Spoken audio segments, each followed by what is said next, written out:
This week I thought I'd talk to you guys about this. And no, it's not a PTS EPM. Something much, much cheaper.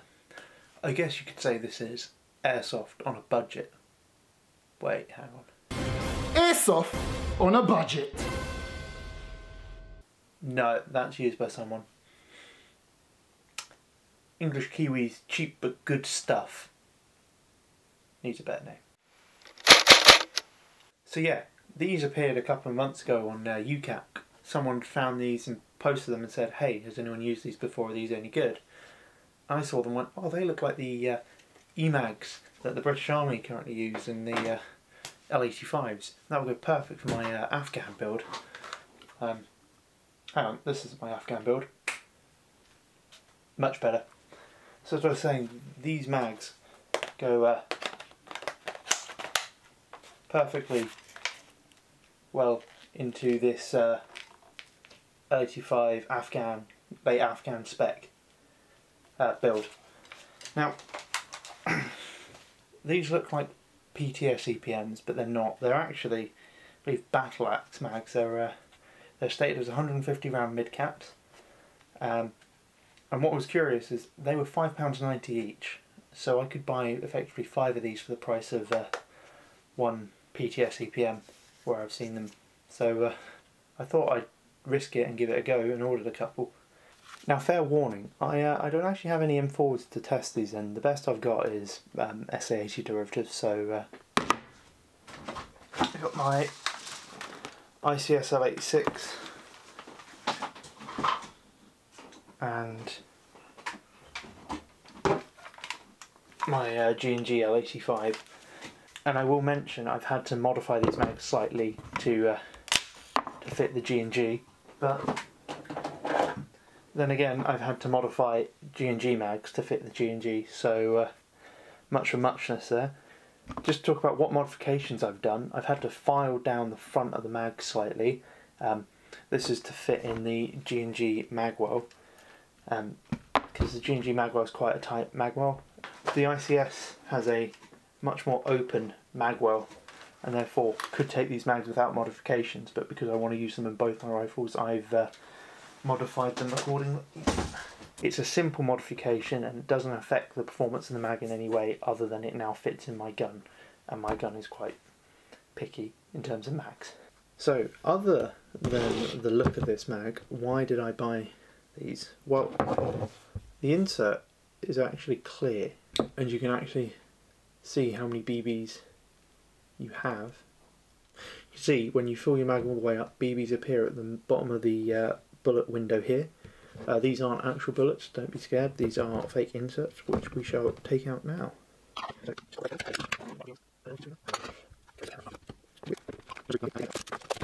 And there is the inside of the mag, and there are the fake bullets.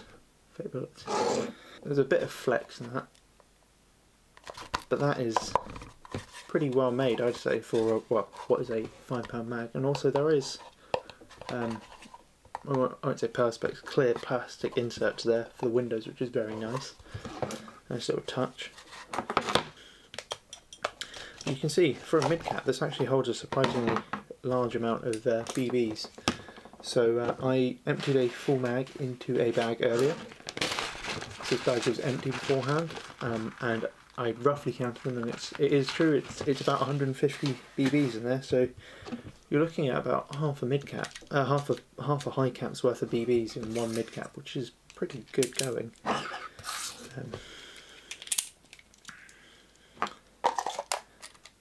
And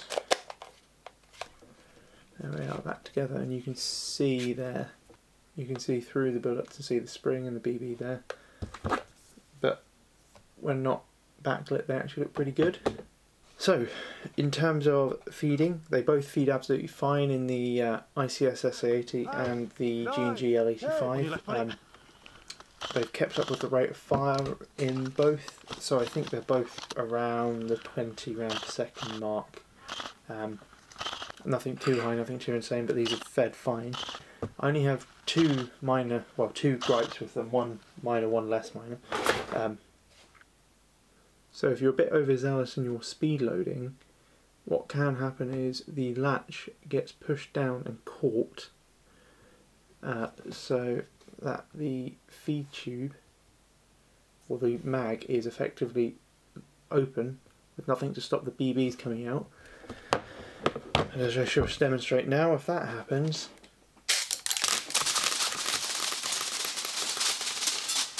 BBs go everywhere. Good, that wasn't the full mag. So that's my major gripe. My other minor gripe with it, and this is very minor, and I don't expect it to be perfect. I have loaded 4 or 5 BBs into here, and I'm now just going to unload them.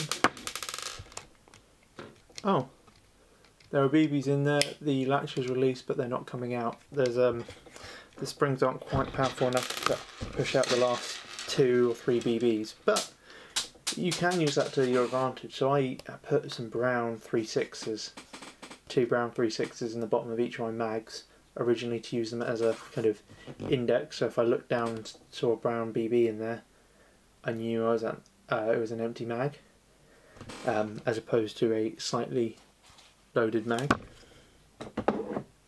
So that's my kind of minor gripe with it.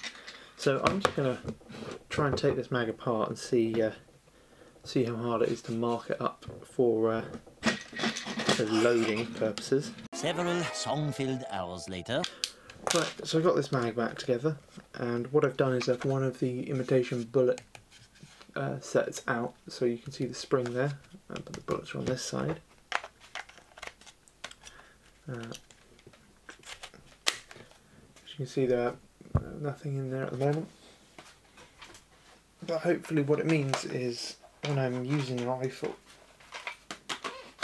especially the SA80 style, when I'm up and aiming, you've got the imitation bullets on the outside of the rifle, but then if I look down at my mag, I can then see what my kind of ammo status is, much like the actual mag should do in real life. But hang on, let's test that. So at the moment the white's off the window, so we're pretty empty, and hopefully we need some BBs for this. Hopefully as I speed load this mag,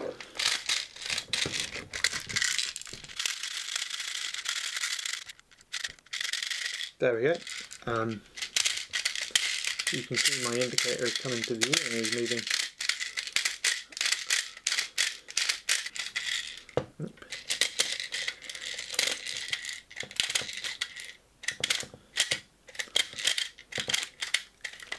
So now I know roughly how full my mag is. Now, you can see there the windows at the top. Oh, let's try and do this without firing BBs. I'll do that.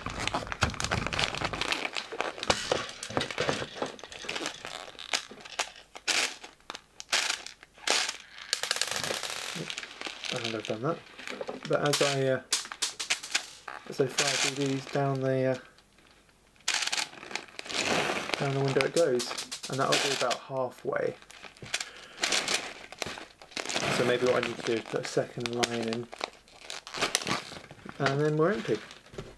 So that's actually pretty useful. Now this is the part where I usually tell you where to go buy these if you're interested. Unfortunately, stupid me didn't check before starting this review. Taiwan Gun doesn't seem to have these listed anymore, and I can't for the life of me find anywhere else that stocks them. They do, however, have the flat dark earth version of them, so not the black. So if you're still interested in buying this type of mag because you like the see-through functionality of it, go check them out. They're also £5.90, so I'll put a link for those in the description below. It might just be that they're out of stock and they're going to get some more and put them back up, and I hope so because I really like these mags and I think I'm going to buy more of them. I hope that's helped. I hope you've been interested, and if you're still watching, thank you very much. Drop a like down below and comment what you think of these. I know a lot of people have mixed opinions because they are, for some parts, clones of the PTS EPM. But then again, PTS are charging a ridiculous amount for those mags, and this doesn't have all the same features as them, but you can't go wrong with a £5 mag, surely. I don't see how anyone can make a mag that expensive unless, of course, it's it's a gas mag, because that actually has to, you know, be gas tight. So yeah, let me know what you think down below in the comments. Drop me a like and subscribe if you want to see more of me sucking at reviews, sucking at gameplays, or probably breaking stuff. But that's all. Thanks for watching.